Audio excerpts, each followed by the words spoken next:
A todos los hermanos que están en línea, le damos la bienvenida a esta hora a recibir la clase del Shabbat, la explicación de la Parashá. Le damos la bienvenida al Moré Heriberto. Muchas gracias, mi hermano. Shabbat Shalom, hermanos. Esta, como varias de las parashot del libro de Bereshit, tiene una riqueza que, si no la detallamos cuando estemos leyendo, cuando estemos meditando, seguramente no la vamos a descubrir. No obstante, es bueno decir que tiene mucha riqueza, muchísima riqueza. Y hoy trataremos de centrarnos en lo que está en el capítulo 15 del libro de Bereshit. Entonces, hay dos aspectos que me gustaría resaltar. Si nos queda tiempo hablaremos de otro que también me parece muy interesante de esta parashá. Entonces, en el capítulo 15 vamos a leer desde el versículo 1, dice: Después de tales sucesos vino la palabra del Eterno a Abraham en una visión diciéndole: No temas, Abraham, yo soy tu escudo, tu recompensa será muy grande. Y contestó Abraham: Oh Elohim eterno, ¿qué me darás?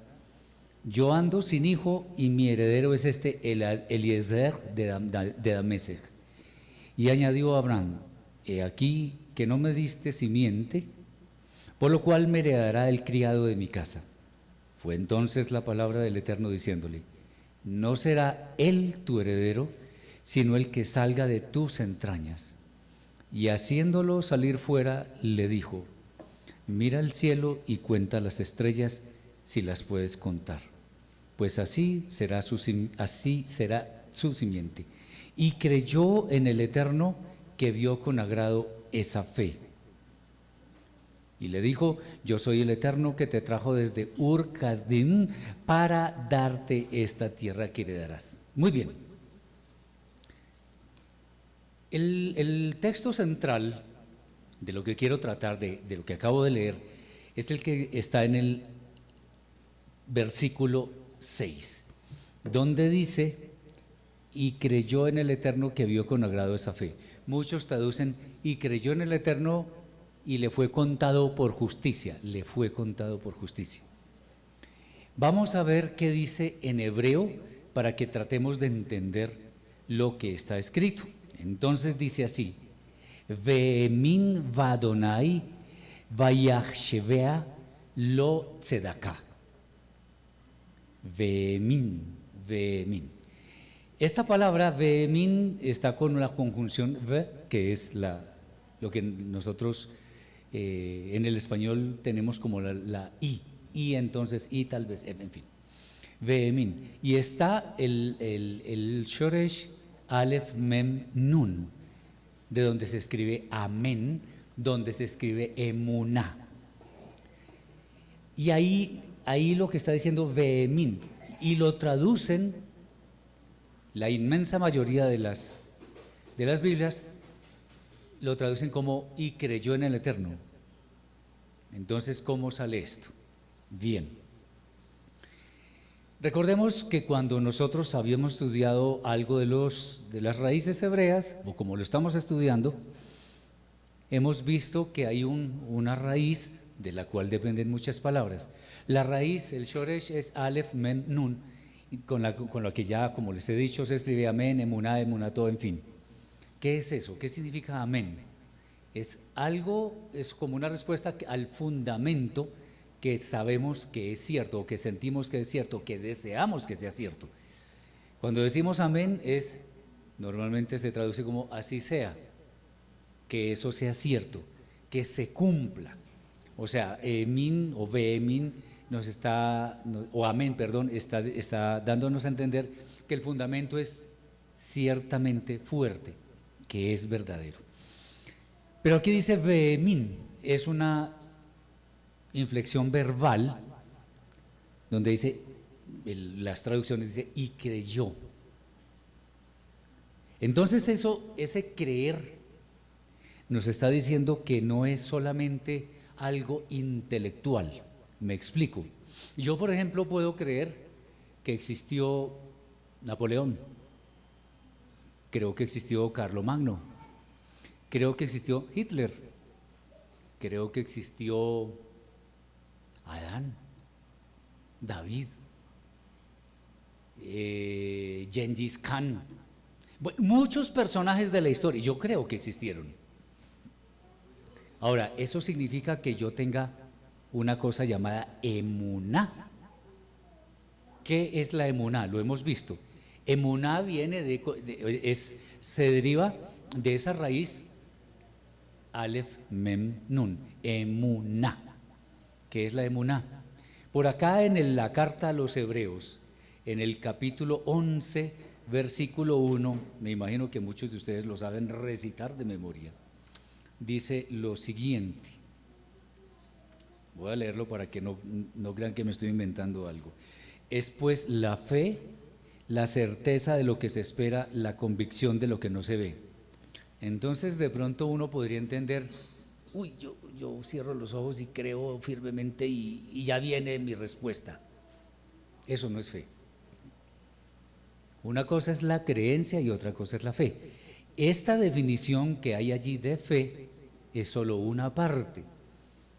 Nosotros hemos visto alguna vez que nuestra fe no es una fe ciega.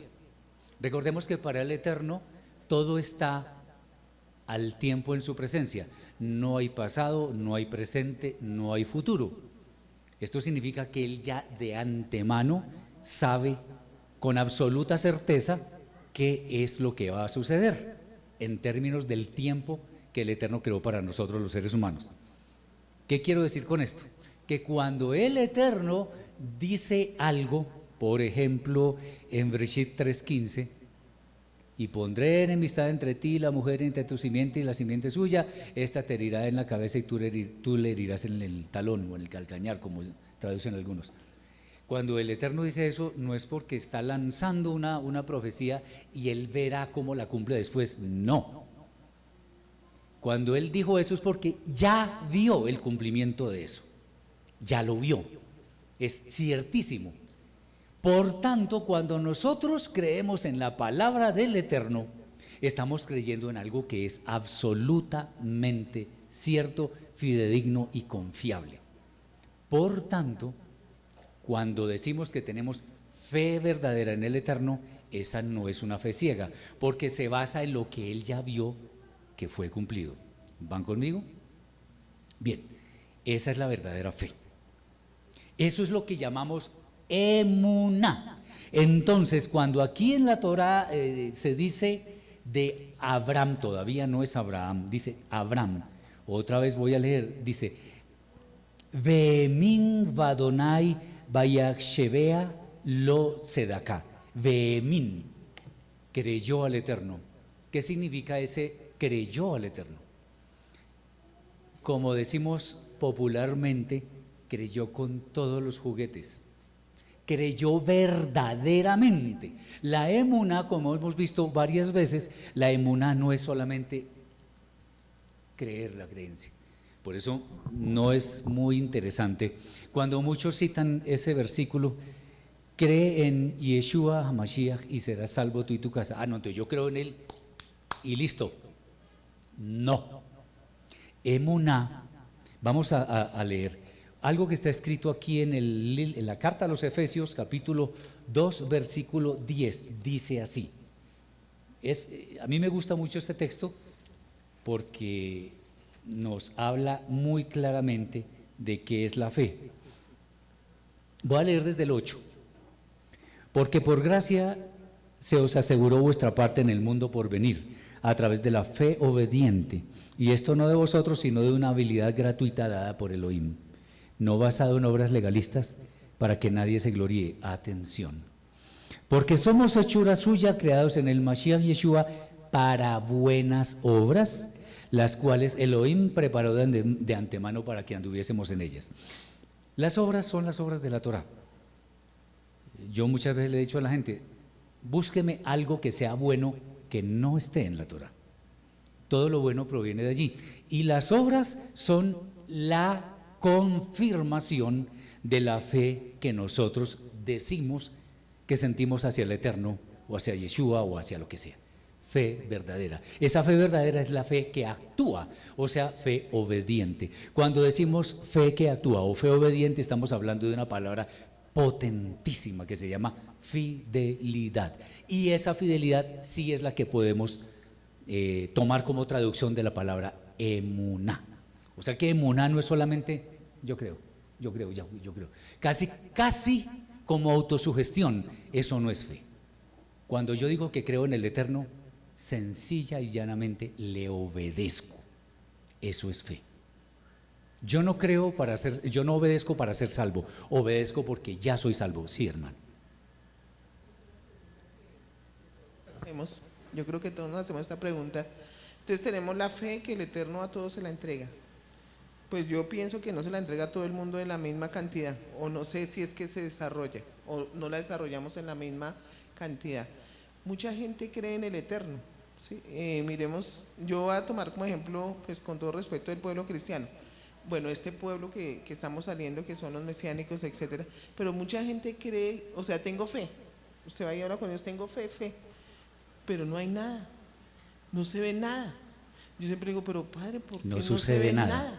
O sea, no hay una obra, no le interesa a su hermano, no le interesa hacer nada. Nada. Sí, entonces, ¿por qué?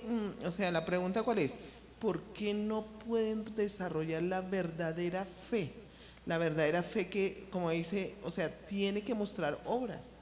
¿Sí? Obviamente que por obras nadie se va a salvar, ¿no? Porque pues de pronto van a malentender mal como lo hacen en el catolicismo. O sea, por obras nadie se va a salvar. Pero mi pregunta es esa, o sea, ¿por qué ya teniendo algo de conocimiento, habiendo avanzado algo en esto, no pueden desarrollar nada? O sea, yo quiero que usted me explique desde ese punto de vista. Muy buena pregunta. Bueno, la razón es que uno no nace con fe, la fe se va perfeccionando. Porque en la medida que nosotros vamos conociendo de verdad, el verdadero conocimiento no es que yo tome la Torá o cualquier libro y simplemente me llene de datos. Eso no es conocimiento. Eso es simplemente una capacidad de almacenar datos. Entonces, lamentablemente, en esas iglesias, en esos movimientos, existe una distorsión de la verdad. Cuando la verdad se distorsiona, pero la gente cree que eso es verdad, entonces se va por el camino equivocado. Entonces se habla de trinidades, se habla de divinidades de personas, se habla de, en fin, de muchas cosas. Se habla de esa fe, creer. Entonces están equivocados. Por más buena voluntad, inclusive yo podría decir que muchas veces suceden cosas interesantes, muchas pero no siempre, en esas iglesias porque porque la gente o muchas personas tienen una intención correcta, a pesar de la equivocación de quien enseña o qué sé yo. Entonces, la fe la distorsionan quienes están transmitiendo cosas que no están escritas. Entonces, por ejemplo, que el Eterno es 3, ¿dónde está escrito eso? Ah, no, que en tal parte, y va uno a ver dónde está escrito eso y es una traducción adulterada. Que Yeshua es divino, ¿dónde está escrito eso? Y otra vez, traducciones adulteradas. Que yo tengo fe, que porque… No, eso no es así. Entonces están enseñando mal. Lamentablemente hay muchas, digo lamentablemente porque al tener buena fe, buena intención, pero irse detrás de enseñanzas creyendo que eso es lo verdadero, se encuentran con equivocaciones. Y por eso muchos, yo incluido, salimos hace muchos años y están saliendo todavía de eso porque no estamos encontrando nada de lo que tú estás diciendo correctamente.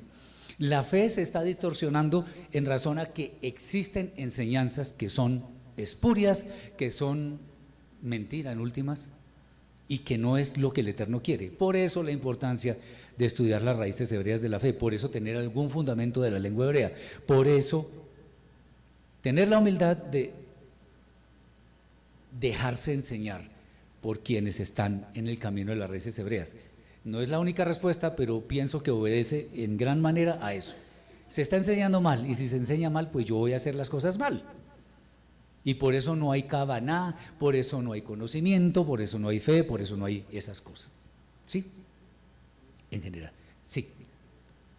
More, cuando usted se refería, bueno, sabemos que una fe sin obras no es correcta, Sí. como lo estábamos diciendo.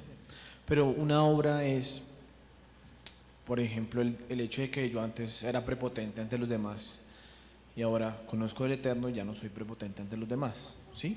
O sea, yo lo veo como así, porque una obra puede ser, no sé, ir a ayudar bueno, también son obras, ayudar a personas necesitadas, etcétera, etcétera, pero si yo no cambio mi forma de ser y como desde adentro para afuera, pues no sería correcto, ¿no?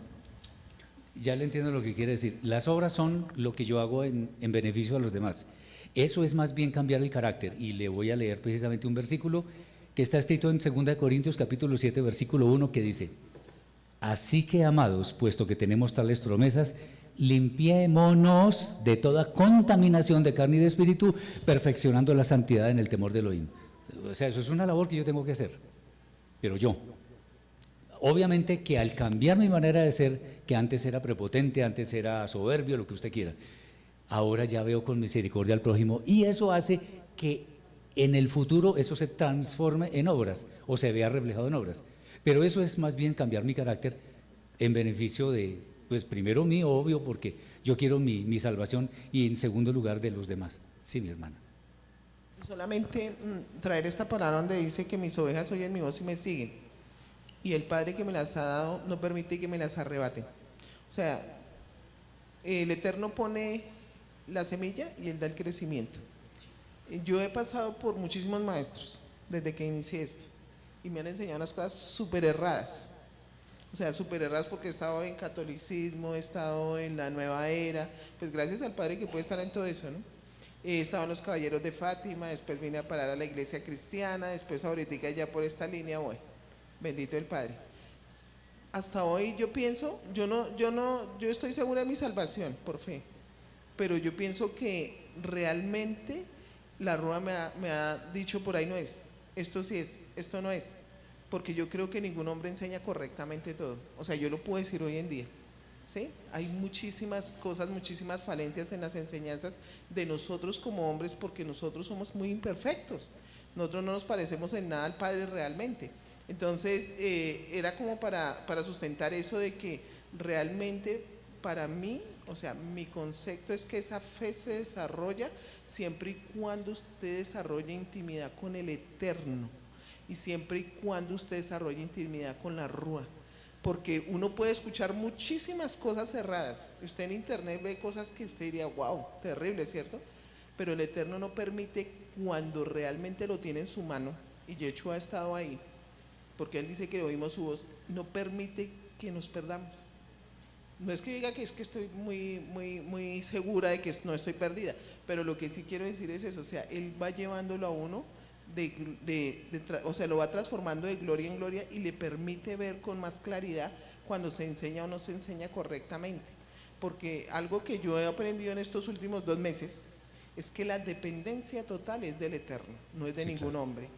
Algo que molesta tanto al Eterno es esa idolatría a los hombres, y más a los que enseñan. Creo Totalmente. que si vamos a hacer un análisis de todos los maestros, que gracias al Padre he podido conocer muchos, el Eterno no le gusta eso.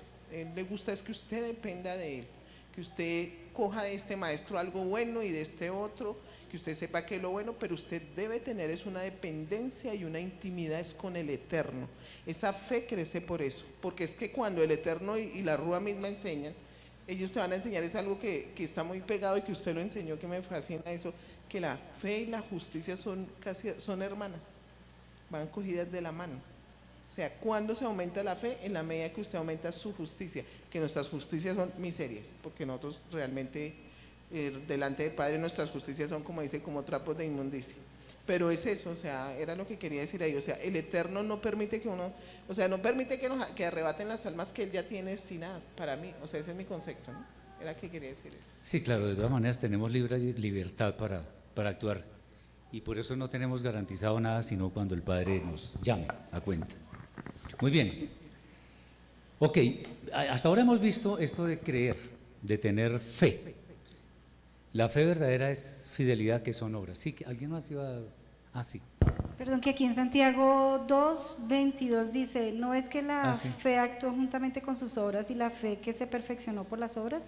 O sea, dice que vosotros veis pues que el hombre es justificado por las obras y no solamente por la fe, o sea, es como las dos al tiempo, refiriéndose ahí a Abraham en el sacrificio que él hizo. Eso es lo que Entonces, decimos. una o sea, cosa con la otra. Una cosa es creer, pero esa creencia se debe manifestar en que si yo creo, yo hago. Hay que actuar. Sí, muy bien. Ok, entonces ahora tenemos, creyó al Eterno. Creyó al Eterno. Me gustaría que fuéramos a un texto que encontramos en los profetas, más exactamente el profeta Habacuc, capítulo 2, versículo 4. Es muy, muy contundente este texto. Dice así.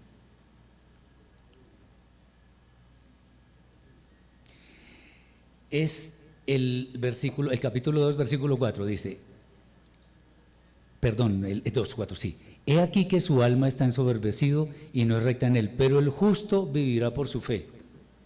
Entonces, otra vez, dice, Sadik ve'emunato yiyeh. Sadik emunato yiyeh. Otra vez aparece la palabra emuná. Quiero que me permitan hablar de eso un momento, porque resulta que hubo un hombre que los cristianos aman mucho, era antisemita, un señor llamado Martín Lutero. Él se rebeló contra la Iglesia Católica, era un monje católico, en fin, y bueno, puso 95 tesis en una abadía por allá. Bien, hasta ahí bien. Lamentablemente, él solamente leyó, o mejor, no solamente, sino basó su obra, su fe, su vida en el texto que encontramos en la carta a los Romanos, capítulo 1, versículo 17, donde dice exactamente eso. Dice, porque en la proclamación de esta promesa de redención, la justicia de Elohim se revela por fe y para fe, como está escrito, mas el justo por su fe vivirá. Y entonces va a la carta a los Hebreos, es la certeza de lo que se espera, la convicción, todo eso. Ah, no, entonces yo creo y listo, ya, estoy hecho, ya tengo asegurada la eternidad y todo eso. No. Por eso, esa teoría o esa doctrina de que la fe solamente es eso, se quedó en esos movimientos y hoy vemos cómo simplemente están creyendo. Y de hecho creyendo mal. Martín Lutero fue un adalid de la fe de los protestantes, en fin, bueno. Y dijo, no, sí, descubrió que no es por obra sino por fe, pero se quedó corto. Entonces nosotros hemos de ir más allá. Ahí dice, el justo por su fe vivirá, pero es que resulta que ahí no podríamos decir solamente por su fe.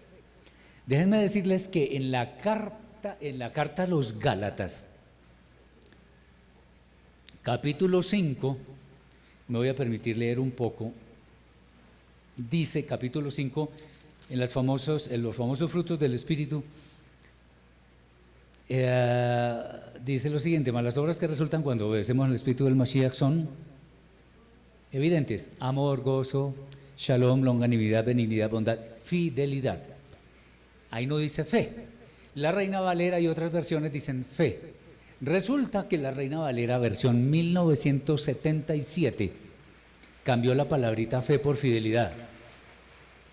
Es mucho mejor, porque eso sí, y esa versión nunca tuvo éxito. Ustedes casi nunca van a escuchar la Reina Valera 1977, que tiene esa palabrita, pero bueno. Ok. Bien.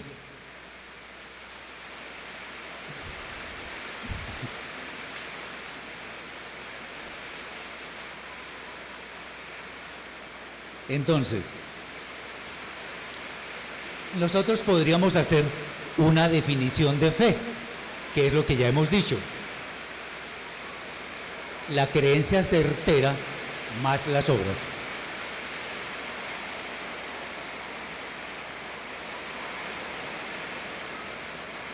Está fuerte. Ok, entonces ya tenemos más o menos claro, espero, cuál es la verdadera fe. El justo por su fidelidad vivirá. Ahora, complementemos el versículo 6 del capítulo 15, donde dice, y creyó al Eterno que vio con agrado esa fe. La traducción no me gusta mucho, más bien dice, y le fue contado por, dicen las versiones, le fue contado por justicia. Ahí dice sedaká,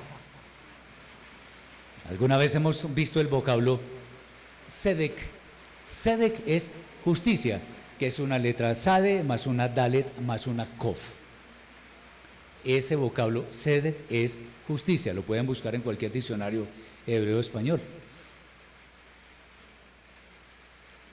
Bien, entonces si Sedek es justicia, ¿qué viene siendo Sedaká? Porque muchas veces uno escucha decir Sedaká. Sedaká es como ayudar, como dar plata, como socorrer a las personas. Sedaká, sí, pero no solamente es eso. Sedaká es una palabra que se deriva de Sedek, que significa justicia. Como alguna vez dije, esta cajita que es muy bonita, ahí dice Sedaká. Pero Sedaká no es solamente depositar un dinero allí, está bien, pero no es solamente eso. De hecho, eso es solo una parte muy pequeña. Sedaká, cuando vemos que deriva de Sedek, aunque Sedaká también se podría traducir como justicia, Sedaká, cuando uno vemos también que tiene que ver con dar y todo eso. Yo encontré algo y es que Sedaká en realidad es la condición de quien hace lo que es justo delante del Eterno. O sea, un sadik que hace Sedaká. Un creyente verdadero que hace Sedaká. ¿Y qué es Sedaká? No solamente ayudar al pobre, al enfermo, al viudo, al divorciado, al enfermo, al preso, al hambriento. No solamente eso. Sedaká es cumplir con la voluntad del Eterno, como Él dice. Entonces,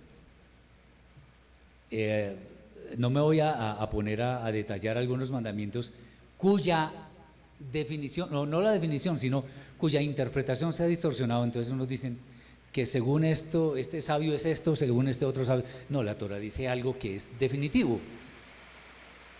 Entonces hacerse de acá es hacer la voluntad del Eterno en sus términos, no en mis términos. Tengamos en cuenta eso, porque la única forma en la cual el Eterno podría haber visto con agrado la emuná de Abraham es porque Abraham le obedecía fielmente a él. No hay otra forma de ver esto. Ahora, ¿cómo así que vio con agrado esa fe? ¿Qué fue lo que hizo Abraham?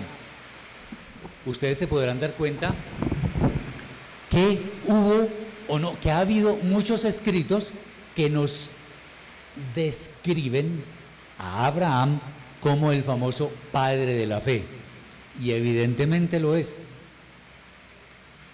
Fíjense cómo empieza esta parashá, que le dijo el Eterno a Abraham: compañerito, salga con todo lo que tiene su familia, pero váyase. No le dijo, no, es que aquí usted no va a tener prosperidad económica, usted aquí va a tener problemas de salud. No, salga y váyase, lejos de la casa de su padre. Sí vemos el asunto. Recordemos lo que les había comentado en la parashá Bereshit, y después venía la parashá Noach, que Terach salió también y se quedó en Harán, y allá murió. En cambio, Abraham dejó la casa de su padre Terach, que se quiso quedar en Harán, y él siguió a la tierra de Canaán, que en el futuro sería Eretz Israel. Entonces, desde un principio, Abraham todavía no es Abraham. Abraham mostró que evidentemente tenía una fe genuina en el Eterno, creía y por eso actuaba. Eso fue lo que él vio. En el capítulo 16, posteriormente, el Eterno le va a cambiar el nombre a él y a su esposa Sará. Bien, pero no nos vamos a desviar. Entonces, ¿qué fue lo que hizo Abraham que le agradó al Eterno? Hizo su voluntad en los términos que el Eterno estableció. Así de sencillo decirlo, hacerlo. Ese es el problema.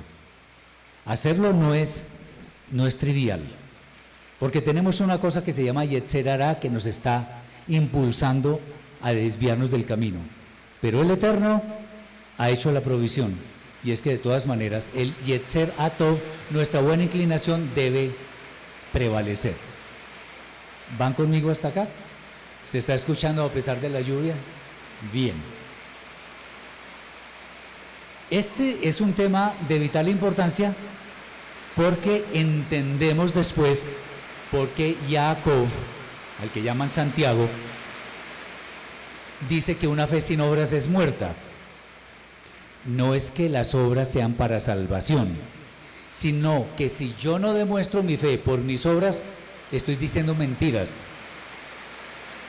¿Cómo puedo demostrar yo que creo en el Eterno? Obedeciendo la Torá. ¿Y cómo obedezco la Torá? No tendrás dioses ajenos delante de mí. No te harás imágenes ni esculturas ni etcétera.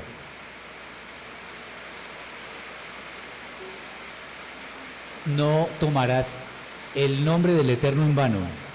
Acuérdate del Shabbat para santificarlo. Honra a tu padre y a tu madre, etcétera, etcétera. Eso es lo que uno tiene que hacer. Eso y muchas ordenanzas o misbot adicionales. Eso es.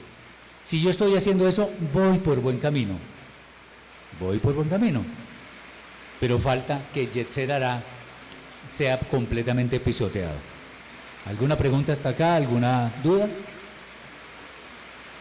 Bien. Hay otro tema que está también en el capítulo 15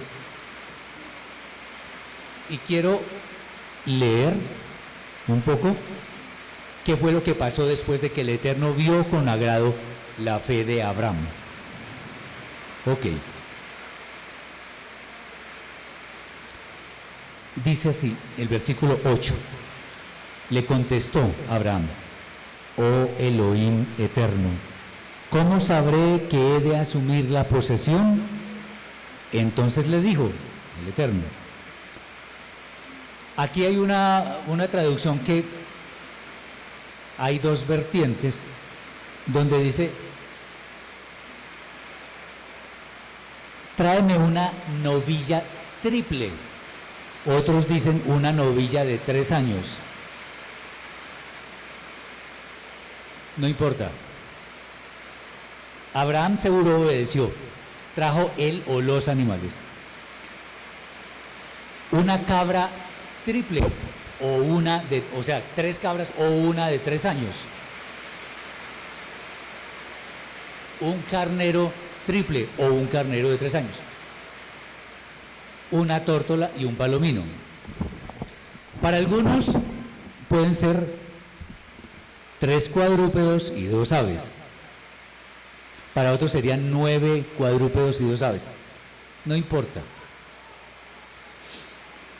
Y tomó todos esos animales, los partió por la mitad y puso cada mitad frente a la otra, pero no partió las aves. ¿Por qué? ¿Por qué lo hizo? Eso es interesante. Resulta que en la antigüedad, en esa época, cuando 2 personas hacían pacto de sangre, traían varios animales, los partían por la mitad, ponían una mitad a cada lado, eran varios animales, o sea que eran varias mitades. Y cada uno se ponía en los extremos de ese camino.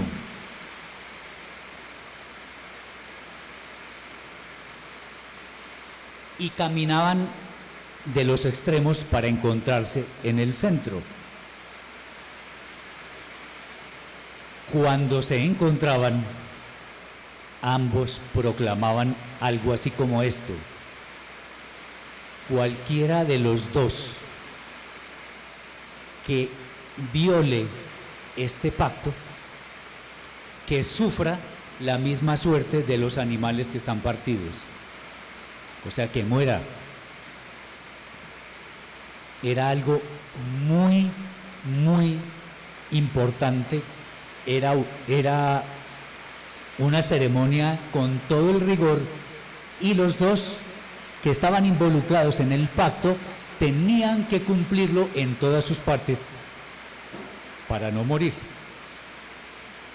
¿Y Abraham por qué parte las aves, los animales? Eso fue inspiración del Eterno, que lo impulsó a hacer eso. Pero sigamos. Entonces ya sabemos que es un pacto de sangre. Como los animales estaban partidos, estaban sangrando, por supuesto. Y y cuando descendían las aves de rapiña sobre los cuerpos muertos, Abraham las ahuyentaba. Déjenme decirles que cuando estamos haciendo algo bien, algo se va a oponer. Cuando estamos por el camino correcto, el camino de la Torá, de la obediencia, algo se va a oponer. Esto no es oposición. Entonces, entendamos una cosa, ahí dice las aves de rapiña, en otros lados dice aves del cielo. Y vale la pena explicar algo. La Torá o la escritura en general no se contradice. Cuando la Torá menciona un término en un libro, en otro, siempre se refiere exactamente a lo mismo. Las aves del cielo, las aves de rapiña y todo eso, siempre tienen connotaciones negativas. Nada más miren este ejemplo. ¿Recuerdan ustedes el sueño? Eso vendrá después, en otra parashá, en la parashá Miketz, creo que es. No, bueno, en la anterior, Vayeshev. Que Yosef el panadero y el copero que estaban en la cárcel con Yosef, tuvieron 2 sueños, cada uno. Y el panadero dijo que había tenido un sueño en el que tenía una canastilla de pan y venían las aves del cielo a comerse este pan. ¿Y qué pasó? Yosef le dijo: compañerito, usted está mal. Lo van a liberar, pero a los 3 días lo van a ejecutar. Y efectivamente.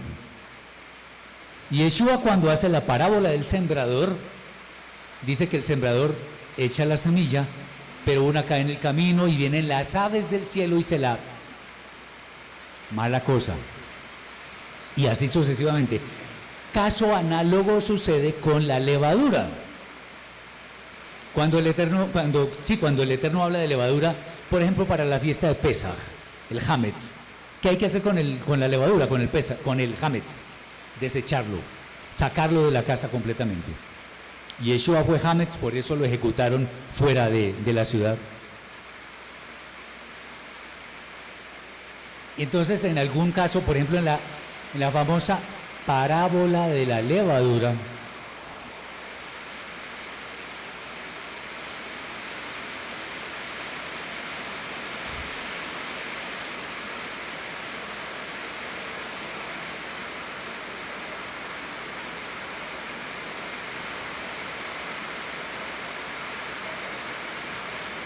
bueno, vamos a tratar de...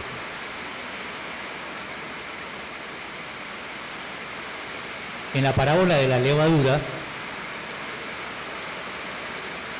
dice que una mujer tomó 2 o 3 medidas de harina, empezó a amasar y le puso un poco de levadura y todo fue leudado.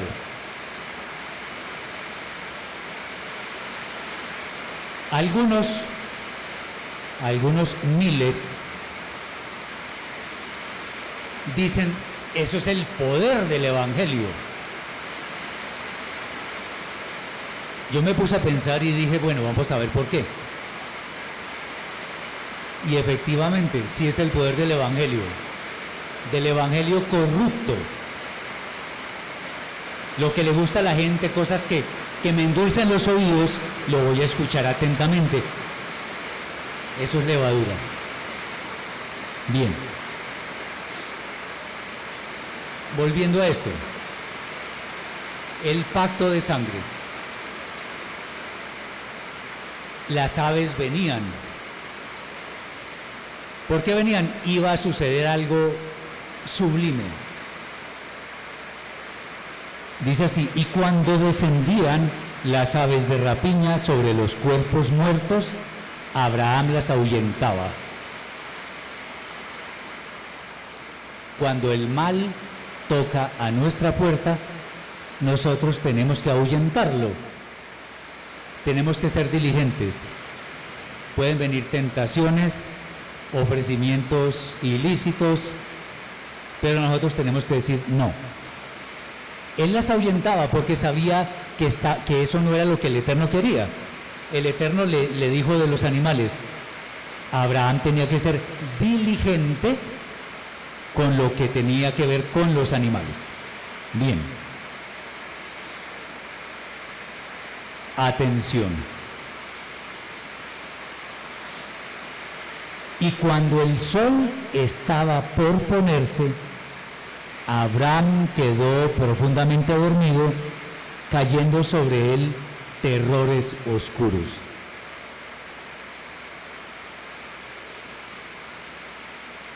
Cuando el sol estaba por ponerse. O sea que cuando el Eterno le dijo a Abraham, salga y cuente las estrellas y así será su descendencia, estaba de día. De día porque si hasta ahora está anocheciendo, y esto forma parte del mismo relato, estaba de día. ¿Ustedes pueden ver alguna estrella en este momento? Yo personalmente no, pero hay millones, miles de millones. Si Bogotá quedara sin nubes, esta noche sería llena de estrellas, llenísima de estrellas, las veríamos y no las podríamos ver todas. Salga y mírelas ahí, de día, ahora se está poniendo el sol. Qué interesante, ¿cómo así que Abraham se queda dormido? Qué tipo tan perezoso, o tan temeroso, quién sabe qué cosa. No, es que, a ver,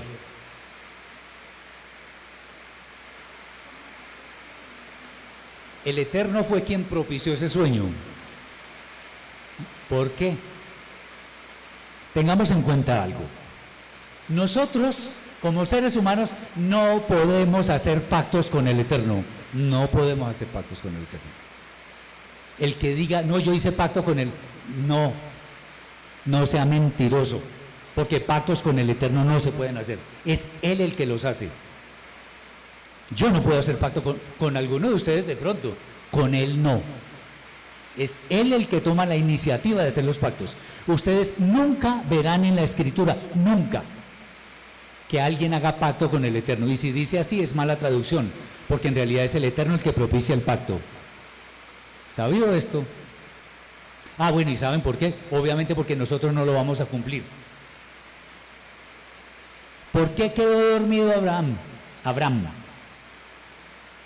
Porque no iba a cumplir el pacto. Ya lo vamos a ver, no sé si me queda tiempo, pero lo vamos a ver. Le dijo entonces el Eterno, o sea, le está hablando a Abraham dormido.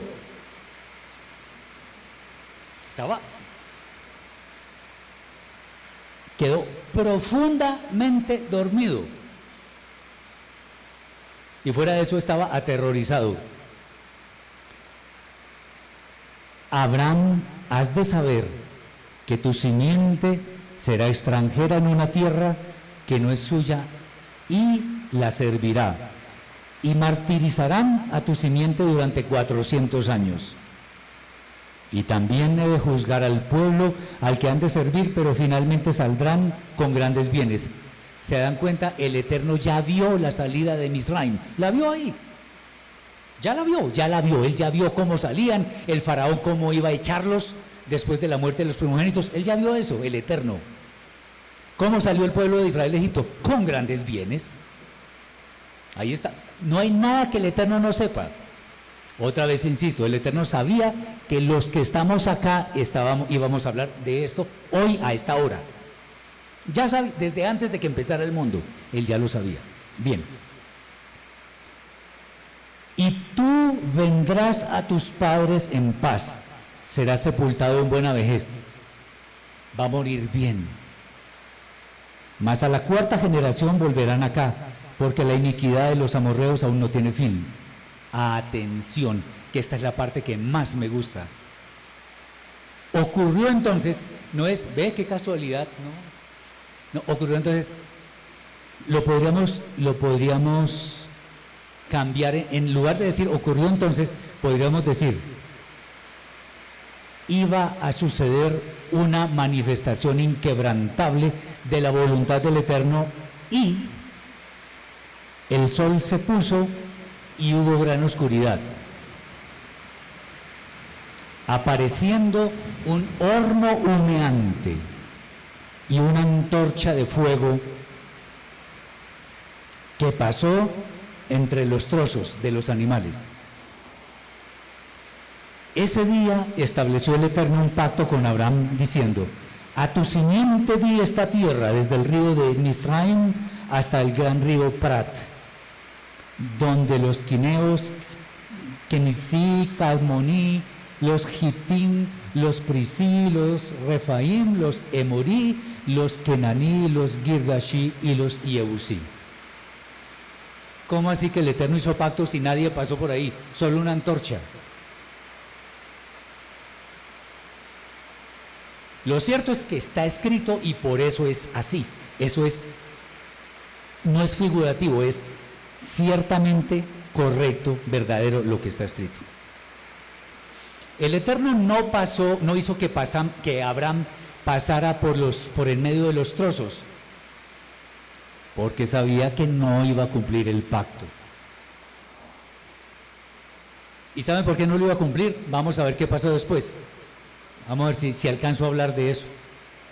Cuando por allá vieron que Sara era muy hermosa y Abraham le dijo: uy, diga que es mi hermana porque si no yo voy. ¿Sí? Él dijo: no, pues para salvarme yo. Eso es lo que dice ahí. Yo no me estoy inventando. Ahí dice: para que me vaya bien por causa tuya, para que me vaya bien. Bueno, pero ese no es el tema de acá. Ese fue un pecado de los varios que cometió Abraham, pero bueno. Hizo un pacto. Aquí viene lo grandioso. Abraham no hizo el pacto, pero el Eterno se comprometió a cumplir el pacto. Porque el pacto dice: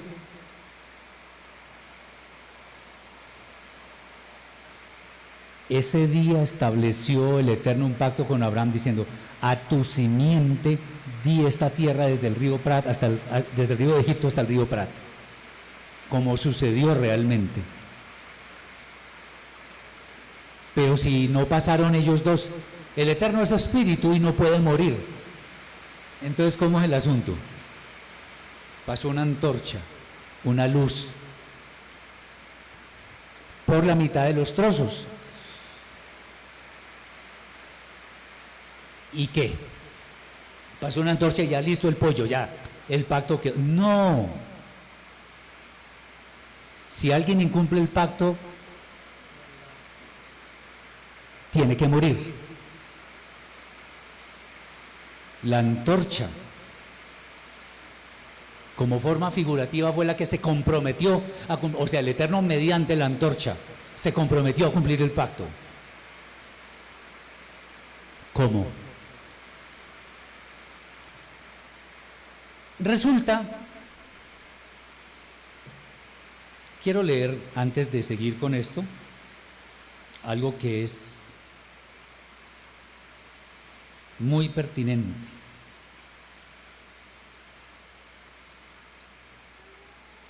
Dice así, Yohanan capítulo 1. En él estaba la vida y la vida era la luz de los hombres. Y la luz en las tinieblas resplandece y las tinieblas no prevalecieron contra ellas. Y dice de Yohanan, no era él la luz, sino para que diera testimonio de la luz. La luz verdadera que alumbra a todo hombre cuando nace en esta edad presente estaba ya en el mundo. Y por él fue hecho el mundo, pero el mundo no le conoció.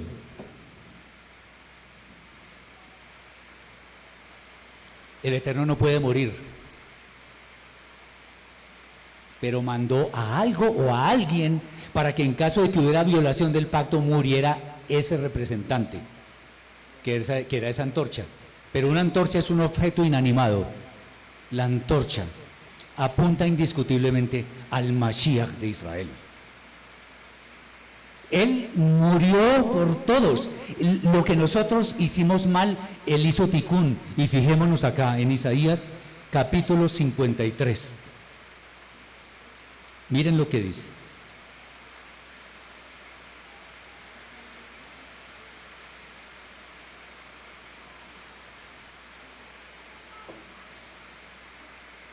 Ciertamente cargaba con nuestros padecimientos y llevaba nuestros dolores, en tanto que nosotros le considerábamos golpeado, herido por Elohim y afligido.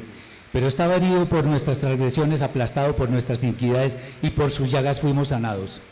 Una parte de lo que es el cumplimiento de ese pacto. Pero finalmente dice: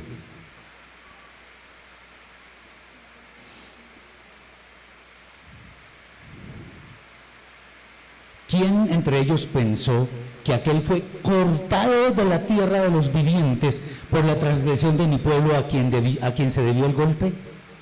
O sea, él murió. Él murió.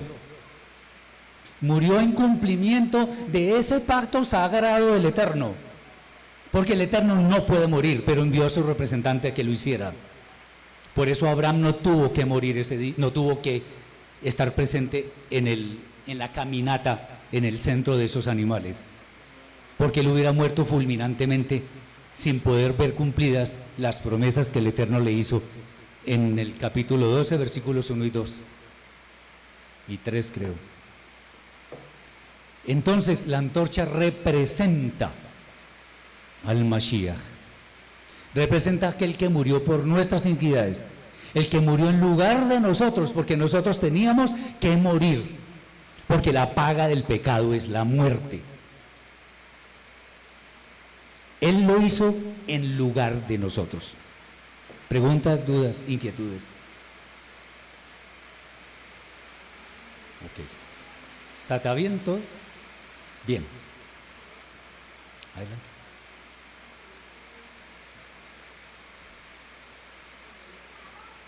Simplemente es como algo de lo que leímos con Moche esta semana sobre el Lejat. O sea, es tan profundo el Lejat que el Eterno escogió a Abraham ahí, le habló y le dijo: vete de tu tierra y tu parentela.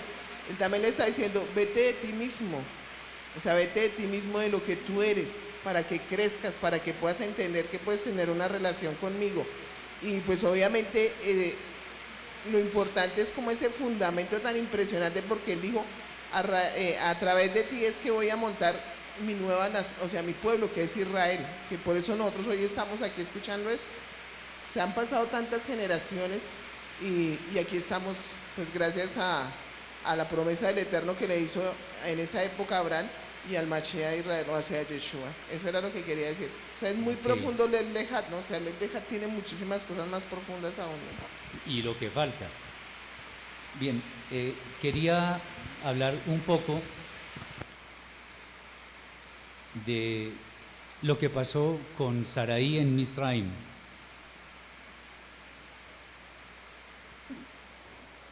Normalmente de Abraham se hace una defensa muy fuerte a pesar de su proceder.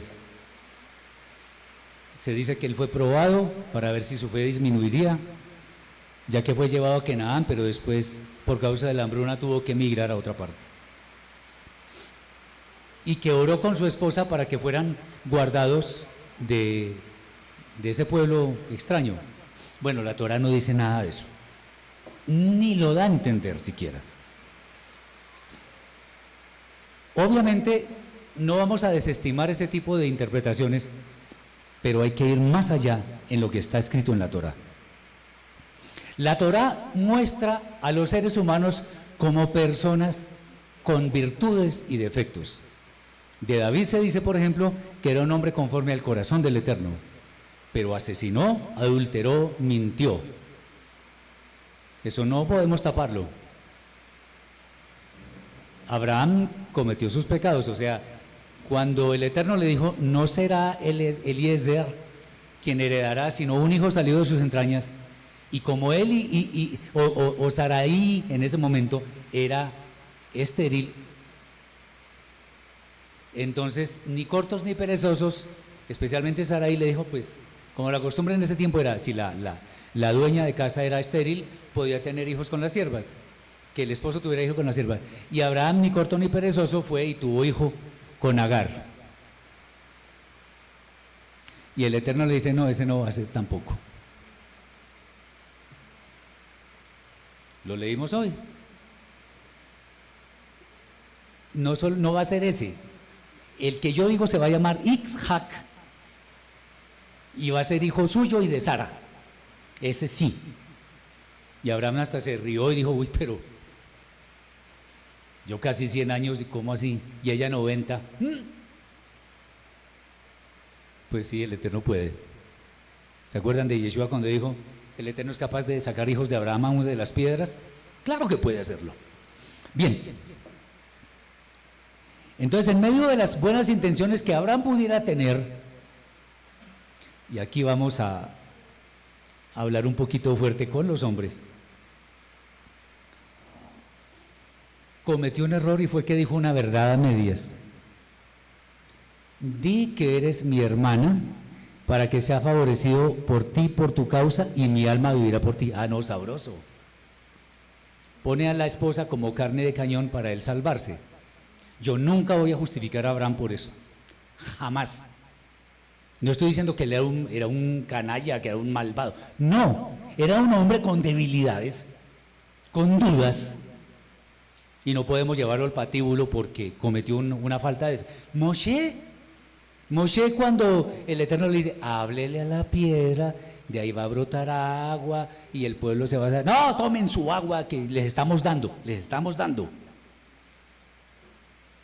Uno podría decir, no, pero eso no fue para el Eterno fue un error gravísimo. No estoy diciendo que Moshe se condenó por eso, pero tan grave fue el error que él no entró a la tierra prometida. Entonces no justifiquemos a nadie.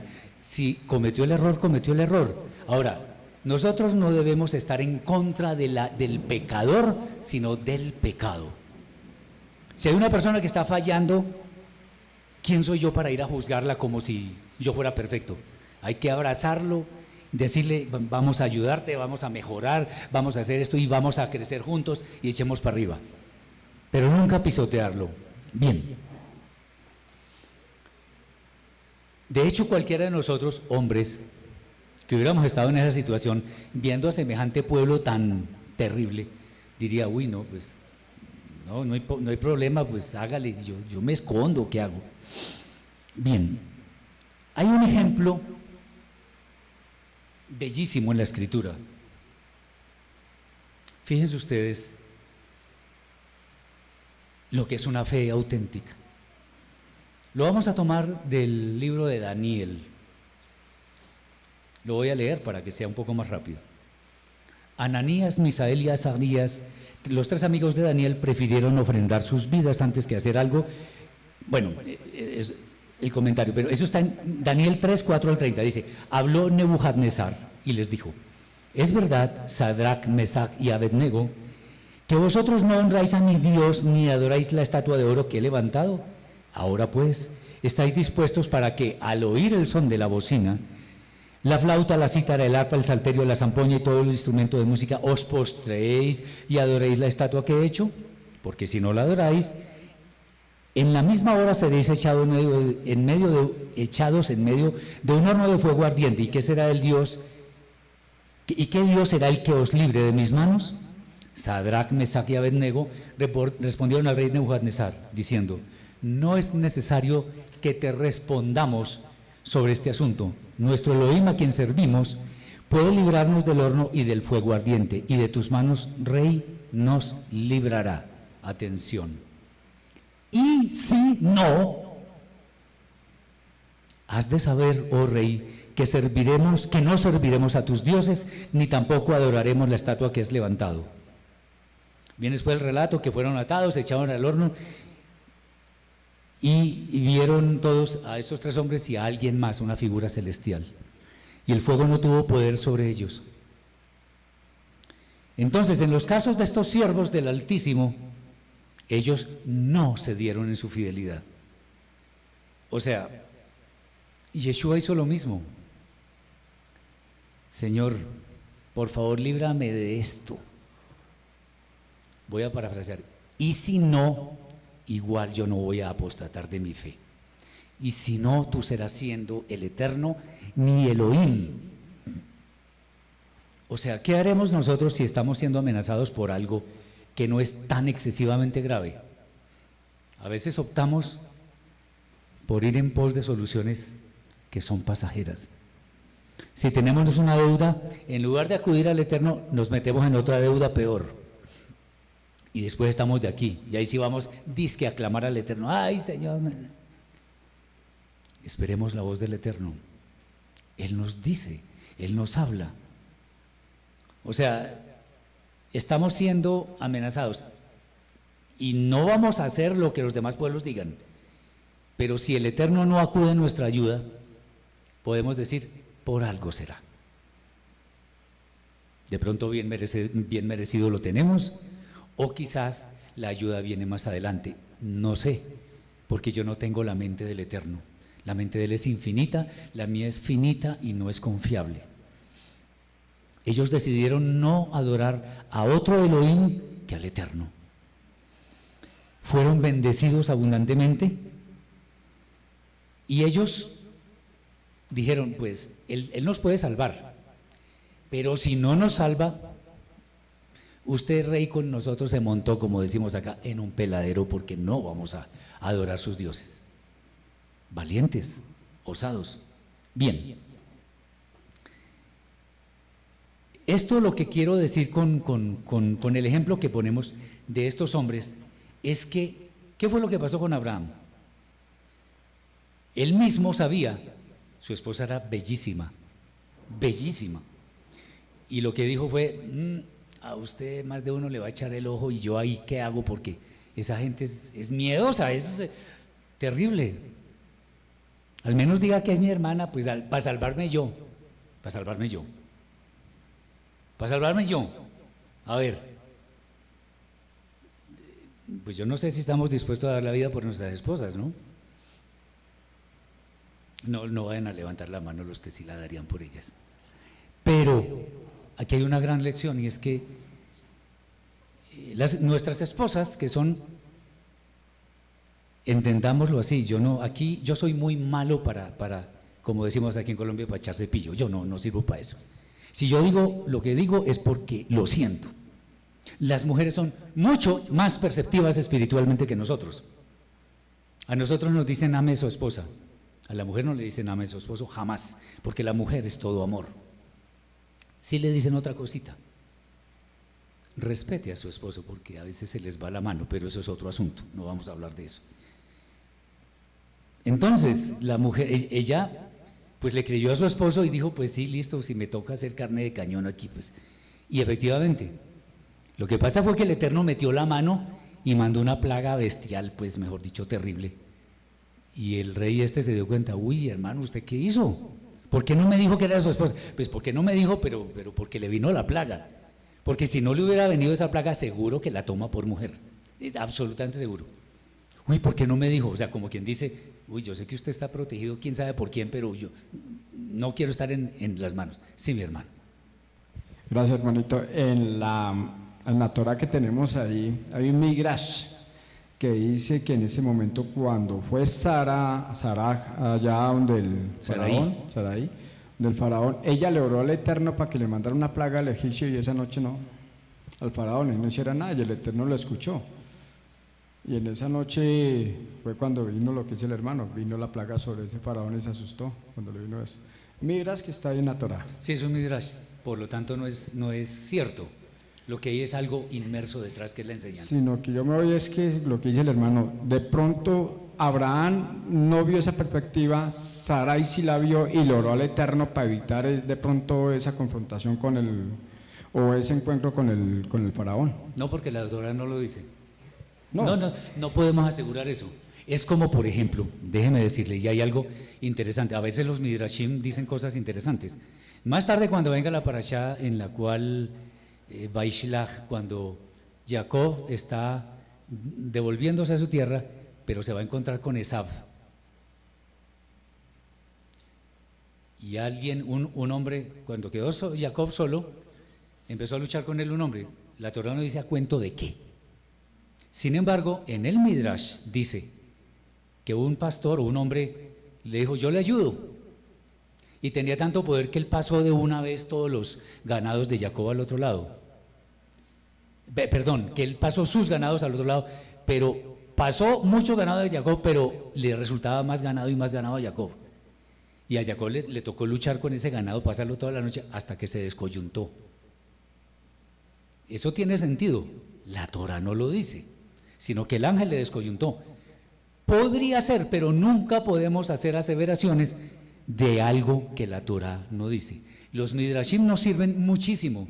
De hecho, es una bendición tener el midrash, porque muchas veces con figuras alegóricas aprendemos verdades que están inmersas en la Torá, como lo son, por ejemplo, las fábulas de Esopo y Samaniego, que alguna vez mencioné. Mi hermana iba a decir algo. Sí. Bueno, yo también iba a ir al Midrash, pero lo que el Eterno quería, todo era para bien. O sea, porque si nosotros miramos a Abraham y miramos la ruta de Abraham, es la ruta que el Eterno hizo después con Israel, es la misma. Él nació en 1948 al lado de acá, de Yeshua hacia acá. El mismo Israel nació en 1948, pero después de Yeshua hacia acá. Es impresionante todo lo que el Eterno hace, ¿no? Porque es que él es el patriarca de Israel. O sea, a raíz de la escogencia de Abraham, después de todos los eventos que hubieron durante la primera parte después del diluvio y todo, él escogió a Abraham. Y es tan perfecto el Eterno que todo lo tiene organizado hasta por épocas, ¿no? Uno dice, pero ¿cómo así que él nació en 1948? Y en 1948 nace Israel, pero después de Yeshua.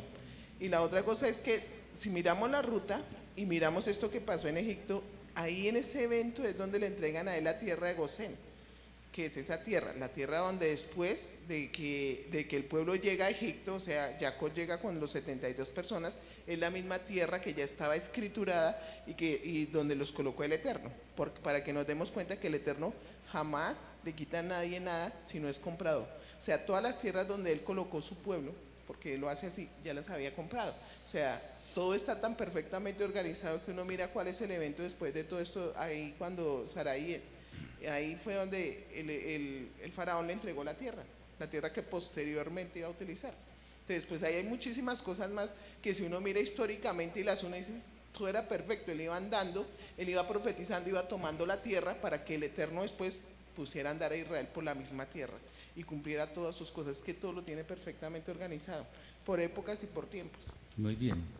Ok, bueno, entonces espero que de alguna forma haya quedado algo referente a la verdadera fe que tuvo nuestro ancestro, que haya quedado el tema del pacto que hizo el Eterno con Abraham y ahora el tema de Abraham en la tierra extraña donde tuvo que bajar y que quiso salvarse él para que por medio de su mujer. Sí, dígame. More, dice que Abraham creyó y le fue contado por justicia. Si él realmente, si fue la fe o qué fue lo que realmente lo justificó a él, porque él conociendo al Eterno y si hizo la voluntad del Eterno y va y pone a su esposa para que en su egocentrismo, porque parece que es egocéntrico allí, ¿cierto? De poner la vida de su esposa delante de la de él para que él no muera. Entonces, ¿qué es lo que realmente justificó a Abraham? Dice que la fe, pero uno entrevé que él, si antepuso a su esposa, ¿qué otras cosas podría presuponer uno que hizo que no eran conforme a la voluntad del Eterno? Entonces, ¿qué fue lo que realmente sucedió ahí? Pues el Eterno justificó a Abraham según su fe. Lo que pasa es que lo haya justificado no significa que ya lo hizo perfecto, sin pecado, ya se ganó el Olam Jabá sin haber hecho lo suficiente. No. ¿Qué acabo de decir con el pacto? Él durmió a Abraham después de haber reconocido que Abraham tuvo fe. Lo durmió porque sabía que no iba a cumplir el pacto. ¿Por qué? Porque iba a pecar. Entonces, que el Eterno haya reconocido que su fe era perfecta, no significa que era ya está listo para Abraham, me lo llevo. No. Somos seres humanos con defectos, con cualidades, pero en resumen, Abraham era un gigante de la fe, que tuvo debilidades, las tuvo Moshe, que era superior a Abraham. Moshe no las va a tener Abraham, no las va a tener yo. Entonces no significa, por eso, y es más lo que le leí aquí a mi hermano, otra vez se la vuelvo a leer para que nos quede claro el tema. En la segunda de Corintios capítulo 7 dice así, 7:1. Así que, amados, puesto que tenemos tales promesas, limpiémonos de toda contaminación de carne y de espíritu, perfeccionando la santidad en el temor de Elohim. La santidad uno no nace con ella ya. No, hay que perfeccionarla. Hay que pasar por cosas duras. Hay que pasar por bendiciones, hay que pasar por tragedias, hay que pasar por miles de cosas. Y voy a terminar con esto dando un ejemplo que de todas maneras me parece excelente su pregunta. Y ya lo habíamos dicho, un balón de fútbol, ¿cómo se prueba? Dándole patadas, pero patadas durísimo, o sea, a tratar de... Y cuando el balón soporta todas esas patadas y sigue como tan campante, ese balón es de buena calidad. Los carros, o en muchos carros, en algunas fábricas, tienen como un autódromo, en una pista en la cual, yo he visto eso, le ponen máxima velocidad al carro, eso va con un maniquí adentro, y al final hay una pared, le ponen toda la velocidad del mundo y ¡brum! Y se choca. ¿Para qué? Para verificar ¿cómo es que se llama? El airbag, para verificar los frenos, para verificar las llantas, la latonería, el motor, etcétera, etcétera. Sí, el carro queda destruido, pero el maniquí ahí no sufrió, el tanque de gasolina, cosas. Entonces ese carro sí sirve, entonces lo podemos sacar al mercado, el balón se puede sacar al mercado. Los instrumentos del Eterno, para que sean idóneos, deben ser probados, pero no con palmaditas en la espalda, deben ser probados duro. Una situación económica, una situación afectiva, todo está controlado por el Eterno, sin que eso signifique que somos predestinados. Todo está controlado, Él sabe nuestras reacciones. Ahora, si nosotros pasamos esa prueba, bendito el Eterno, que nos va a poner otra peor todavía. Claro, porque los instrumentos del Eterno tienen que demostrar, espero que podamos decir, tenemos que demostrar que somos idóneos para una tarea. Si el Eterno nos pone a X, Y o Z labor, cumplámosla. Sí, mi hermana.